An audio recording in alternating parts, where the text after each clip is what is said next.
Assalamualaikum warahmatullahi wabarakatuh. Kami di sini akan mencoba menjelaskan tentang ragam bahasa berdasarkan pesan komunikasi. Penjelasan pertama akan dimulai oleh Ahmad Zainuddin Zuhri. Silakan Udin. Perkenalkan, nama saya Ahmad Januddin Zuri, NIM 2018 110174, angkatan 2018. Saya akan menjelaskan mengenai ideolek. Ideolek menurut KBBI, keseluruhan ciri perseorangan dalam berbahasa. Selanjutnya, ideolek menurut Krida Laksana. Ideolek adalah keseluruhan ciri kebahasaan pada diri seseorang. Ciri kebahasaan tersebut mencakup aspek linguistik, paralinguistik. Ciri tersebut membentuk suatu identitas yang melekat pada diri penuturnya. Contohnya, perbedaan bahasa Jawa, Banjarnegara, dan Pati pada seseorang. Contoh ini saya ambil dari kedua orang tua saya. Contoh pertamanya itu huruf vokal pada bahasa Jawa Banjarnegara banyak yang berakhiran A, sedangkan Pati, contoh pertamanya apa Indonesia, dalam Banjarnegara apa juga. Tapi dalam bahasa Jawa Pati opo. Begitu juga dengan ada apa. Dalam bahasa Jawa Banjarnegara anak apa. Dalam bahasa Jawa Pati enopo. Ada juga kosakata yang hanya ada pada satu tempat. Contohnya kata pahal yang di Banjarnegara yang berarti kerja, sedangkan di Pati kata pahal itu tidak ada di kamus mereka. Intonasi dan intonasi atau gaya pengucapan. Intonasi atau gaya pengucapan Banjarnegara itu tegas. Contohnya kalau kita dipanggil sama teman seumuran itu apa sih? Ngapa? Tapi kalau sama orang yang lebih tua atau yang kita hormatin itu lebih kalem, kayak ngapa, nun. Sedangkan di Pati itu mereka itu mirip-mirip seperti keraton. Contohnya dalam Pak. Ya, ini contoh dialek tulisan. Yang sebelah kiri tulisan tangan saya sendiri dan sebelah kanan tulisan tangan Reza. Bisa dilihat mungkin bagaimana saya sama Reza menulis materinya untuk penjelasan materi dari pelajaran bahasa Jepang. Selanjutnya ini tulisan tangan saya sama adik laki-laki saya dalam menulis materi. Kita bisa lihat ada perbedaan spasi atau jarak antara huruf. Ya, selanjutnya akan mengenai dialek akan dijelaskan oleh Muhammad Reza Ya, dan Indah. ya perkenalkan nama saya Muhammad Reza Falevi. NIM-nya 2018 110 157 angkatan 2018. Ya, di sini saya akan menjelaskan tentang dialek. Definisi menurut KBBI-nya adalah dialek adalah variasi bahasa yang berbeda-beda menurut pemakai. Misalnya bahasa dari suatu daerah tertentu, kelompok sosial tertentu, atau kurun waktu tertentu. Di sini ada 4 jenis dialek, yaitu dialek regional, dialek sosial, dialek temporal, dan dialek tinggi. Contohnya pertama ini dialek regional adalah dialek yang cirinya dibatasi oleh tempat. Misalnya perbedaan dialek bahasa Inggris di Inggris dan Amerika, dialek bahasa Sunda di Sukabumi dan Cirebon. Sini contoh yang saya ambil adalah tentang dialek bahasa Sundanya. Sebelumnya mohon maaf karena saya bukan orang Sunda jadi mungkin bahasa Sundanya agak aneh. Ya, di sini ada kata siare kamana. Ini adalah contoh bahasa Sunda Cirebon. Atau selanjutnya adalah maneh teh rak kemana.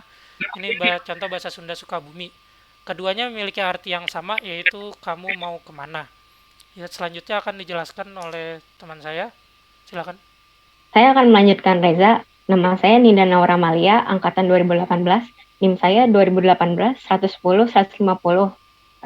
Yang sekarang saya bahas dialek sosial. Dialek sosial adalah dialek yang dipakai oleh kelompok sosial tertentu. Misalnya dialek wanita dan pria dalam bahasa Jepang. Jadi ini dialek berdasarkan gender. Contohnya kata pemanggil lawan bicara bentuk tidak formal atau kasar. Bagi pria mereka menggunakan omae dan wanita anta. Contoh yang kedua, penambahan partikel di belakang kata. Contohnya, kata mengajak pergi. Pria menggunakan ikuze dan wanita menggunakan ikuyo. Selanjutnya ada dialek temporal. Dialek temporal adalah dialek dari bahasa yang berbeda-beda dari waktu ke waktu. Contohnya, dalam bahasa Jepang, penggunaan kata degozaru pada zaman Edo sekarang sudah berganti menjadi des. Kemudian di bahasa Indonesia, istilah download yang kita pinjam dari bahasa Inggris sekarang sudah disesuaikan menjadi kata mengunduh. Selanjutnya, yang terakhir dialek tinggi. Dialek tinggi adalah variasi sosial atau regional suatu bahasa yang diterima sebagai standar bahasa itu dan dianggap lebih tinggi daripada dialek-dialek lain. Contohnya di dalam bahasa Sunda ada Sunda halus, Sunda sedang, dan Sunda kasar. Abdi adalah Sunda halus, orang adalah Sunda sedang, dan aing adalah Sunda kasar. Semuanya artinya sama-sama saya. Selanjutnya akan dilanjutkan oleh teman saya. Ya, nama saya Muhammad Rafli Satiawan, angkatan 2018, NIM-nya 2018-110154. Saya sekarang akan menjelaskan tentang aksen. Aksen menurut KBBI adalah pertama adalah tekanan suara pada kata atau suku kata.